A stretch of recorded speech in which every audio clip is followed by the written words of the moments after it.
Pero muy buenas tardes a todas aquellas personas que habitualmente nos acompañan en estos espacios de reflexión o, si se quiere, en estos conversatorios con el propósito de hablar, en este caso concreto, del derecho constitucional colombiano, de su evolución y especialmente de aquellas normas que de alguna manera estructuran la organización del Estado colombiano. En la entrega anterior habíamos hablado de una especie de historia excesivamente corta, excesivamente apretada, excesivamente sintética, de lo que pudiéramos llamar el desarrollo del constitucionalismo colombiano a partir de la ley fundamental expedida por el Congreso de Angostura en 1819 hasta llegar a la expedición de la Constitución de 1991, que es la que actualmente nos rige. No sin abordar muy rápidamente, muy panorámicamente, la forma como se pudieron haber expedido algunas constituciones en ese interregno que va desde 1819 hasta 1991 y que son fundamentalmente las constituciones de 1830,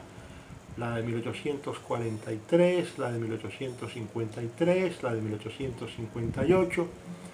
la de 1863, la de 1886 con todas sus reformas hasta 1968 y posteriormente la de 1991, que es la que actualmente nos rige. Sin embargo, no quisiéramos entrar a estudiar la parte normativa de la Constitución del año 91 sin antes hacer un pequeño preámbulo, por decirlo así, de la manera como se gestó la Constitución de 1991, cuáles fueron sus orígenes y las razones por las cuales en un momento determinado el pueblo colombiano tomó la decisión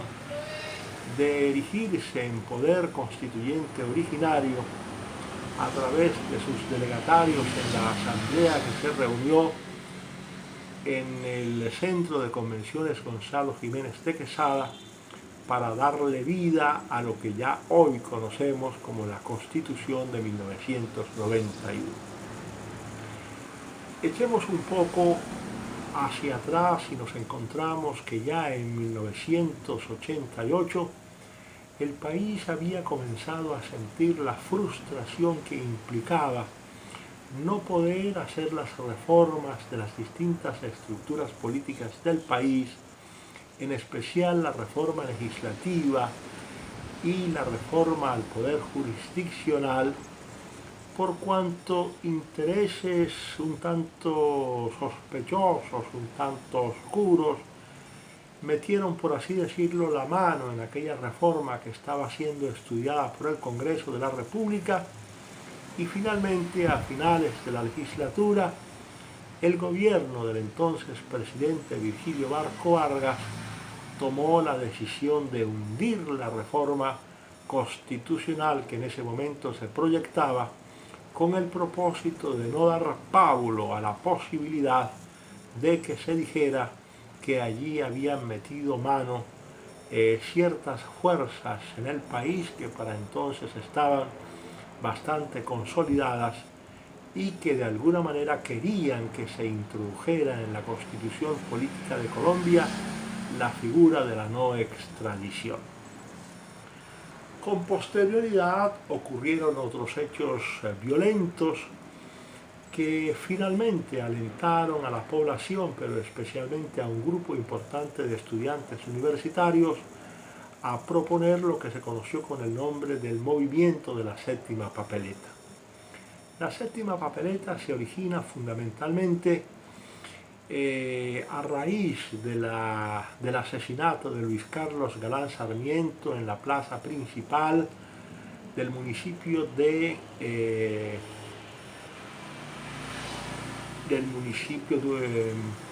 ¿cómo se llama el municipio?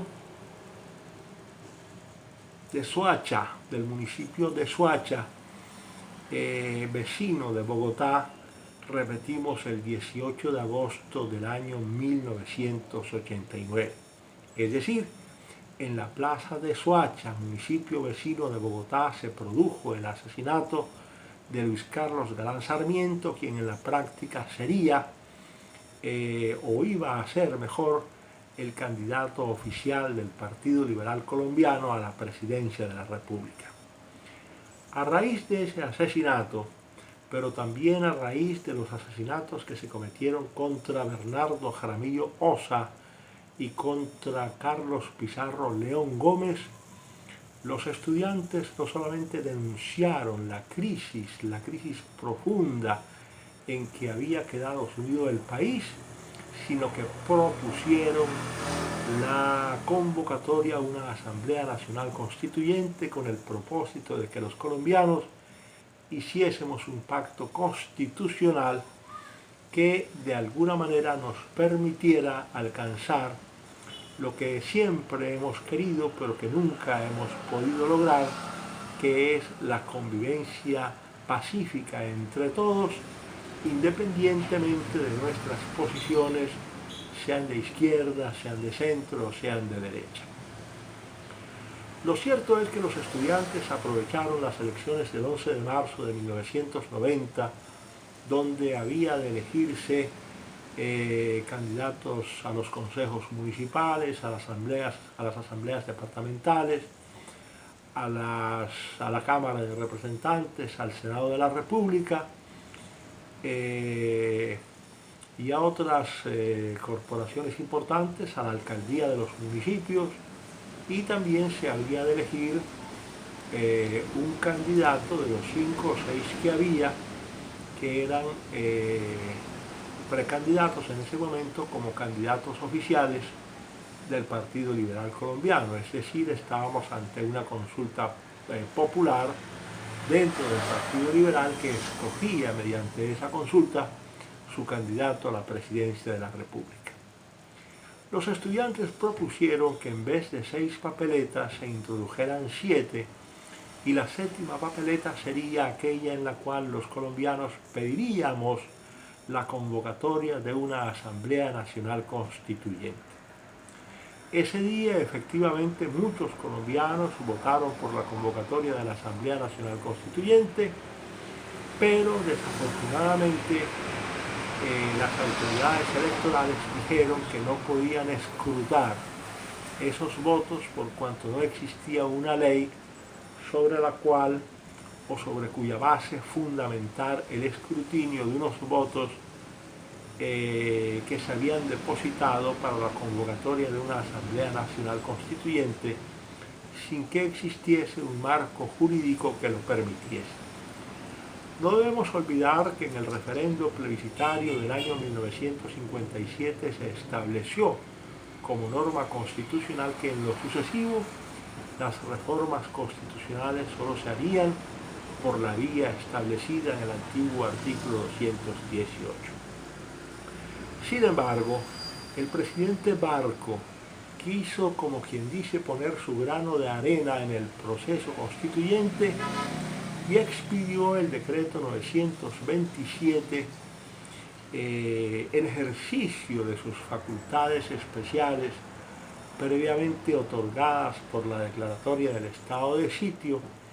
dando precisas instrucciones a los organismos electorales para que contabilizasen los votos por la Asamblea Nacional Constituyente, que entonces se depositarían ya no en las elecciones del 11 de marzo, en donde definitivamente no se contabilizaron esos votos, sino en las elecciones del 27 de mayo, en donde se habría de elegir el presidente de la República.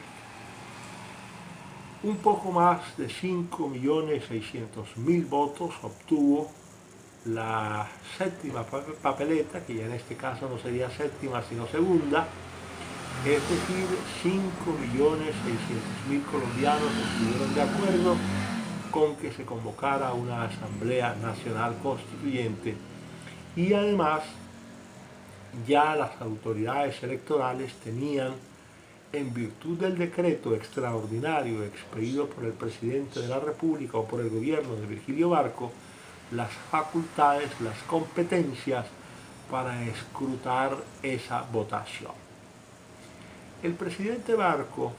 todavía alcanzó a expedir un segundo decreto en donde se establecía con claridad cuáles habrían de ser los procedimientos utilizados por la Asamblea Nacional Constituyente una vez elegida, y sobre todo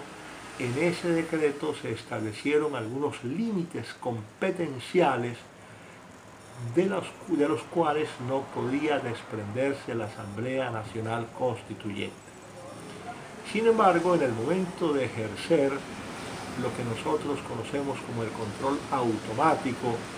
de los decretos que expedía el presidente de la República en virtud de su declaratoria previa del estado de sitio, la Corte Suprema de Justicia, a través de una ponencia de la Sala Constitucional de la Corte,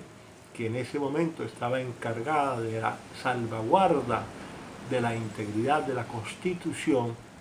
estableció que la Asamblea Nacional Constituyente no podía tener límites competenciales por cuanto ella se originaba directamente de la voluntad del pueblo, y en esas circunstancias esa asamblea se constituía en asamblea constituyente, es decir, en una asamblea con discreción absoluta para decidir si reformaba o no reformaba la Constitución de 1886 o si por el contrario promulgaba una nueva Constitución política. Aclarado el punto, fuimos convocados a votar por la Asamblea Nacional Constituyente el 9 de diciembre de 1990 y los resultados de la votación o de la elección estableció que quien obtuvo la representación mayoritaria en esa asamblea fue el Partido Liberal, que obtuvo 25 escaños de los 70 escaños de la Asamblea Constituyente. En segundo lugar, la Alianza Democrática M19, presidida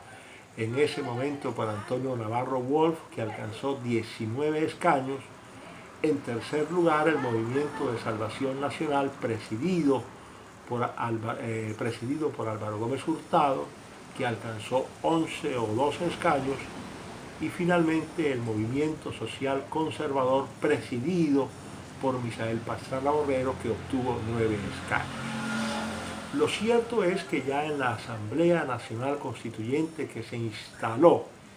repito nuevamente, en el Centro de Convenciones Gonzalo Jiménez de Quesada, se llevó a cabo una especie de alianza o de coalición tripartita entre el Partido Liberal, con 25 escaños, entre la Alianza Democrática M19, con 19 escaños, y el Movimiento de Salvación Nacional, con 11 escaños. Estos, por supuesto, hacían la mayoría en la Asamblea Nacional Constituyente y fueron fundamentalmente las fuerzas que le dieron origen y que le dieron vida a las distintas instituciones políticas que posteriormente se convirtieron, cuando la Constitución fue promulgada, en normas superiores, es decir, en normas constitucionales. Creo haber hecho en esta pequeña entrega una síntesis de los prolegómenos, de los antecedentes previos a la Asamblea Nacional Constituyente y a la promulgación de la Constitución de 1991, de tal manera que los invito a una próxima entrega que haré posteriormente, en donde ya entraremos en materia a hablar directamente de las distintas normas que constituyen el cuerpo de la Carta Fundamental, de la Carta Política de 1991. Como se nos agotó el tiempo, no podemos seguir adelante en este momento. No nos queda otra alternativa distinta que despedirnos de quienes permanentemente